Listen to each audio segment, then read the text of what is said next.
Teka muna, wait. May magpapataob daw sa makulay na adobo ng mga Ilonggo. Yan ang makulay ng mga bulaklak ni Nanay Rosita. Pero hindi raw yan ordinaryong bulaklak. Dahil ang mga ito raw, nakakain. Aba, praktikal. Ang bulaklak na ginagawa ni Nanay Rosita, gawa sa hilaw na papaya at yema. Sa edad niyang 73 years old, nakagagawa pa siya ng mahigit 100 piraso sa loob lang ng isang oras. I think, kaya ko rin yan, biyeros. Anong sa inyo? Nay, sige po. Ay, ako, susubukan ko pong gayahin kung ano mang gagawin nyo. Alam kong medyo wala kayong trust. Nakikita ko na po sa itsura nyo, pero paano po ba yung ginagawa nyo? Sige, Nay. Quiet muna ako sa Gedli. At pagmamasdan ko ng mabuti. Alright. Pwede ko po ba subukan, Nay? Okay. Sige, subukan ko. Sus! Magpipiler lang naman pala. O, Nay, ikaw, ilang years mo na ginagawa to. Ito, first time ko lang eh. Wait lang.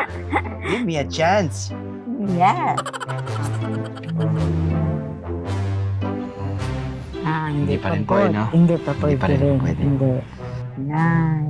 Nay, sabi nga, love is patient, love is kind. Okay. Okay. So. Good.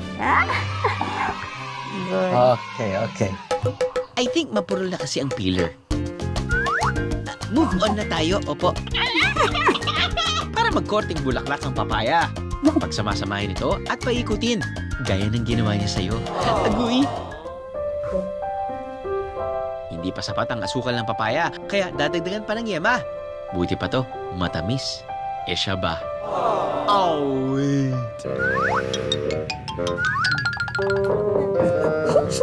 Uy, seryoso na tayo. Sanay ko kayo sa init, ah. Eh siya ba? Seryoso sa'yo? Ouch!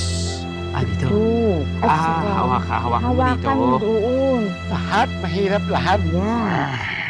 Tama na sa mga hugot, Pieros. Dahil gawa na ang Rosita Papaya. Talaga namang walang makasasabay sa batikang kamay ni Nanay Rosita. Mahigit 4 na dekada na kasi niyang itong ginagawa. Ang unang gumawa ng papaya candy, ang lola namin.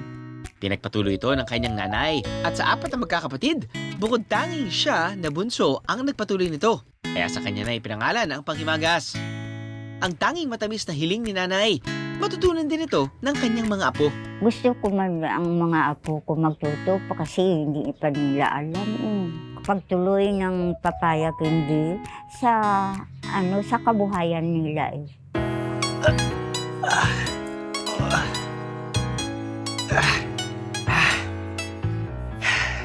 Kumusta kayo dyan?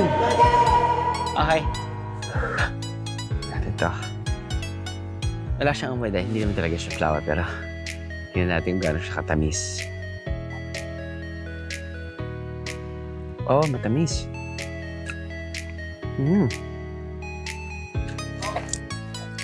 Nako, putol pa ito. Ang sarap ng texture niya. Matamis, pero meron siyang crunch. I think perfect nga ito kapag meron kang nililigawan. Perfect to kapag siyempre, bibigay mo a bunch of flowers to your partner this Valentine's Day. Love you. From Iloilo to Manila, a labor of love for my one and only love. Nax, tamis! Pero may kumakalaban sa tamis ng tambalang Mr. and Mrs. A. Dahil kung patamisan lang din naman daw, sila ngayon ang bagong kinakikiligan ng sambayanan. Ang tambalang Jillian Ward bilang si Tata at Michael Sager bilang Francis ng May Ilonggo Girl.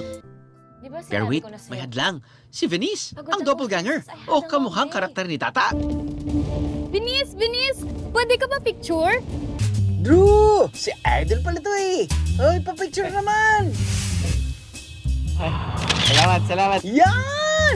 Matsala, Idol!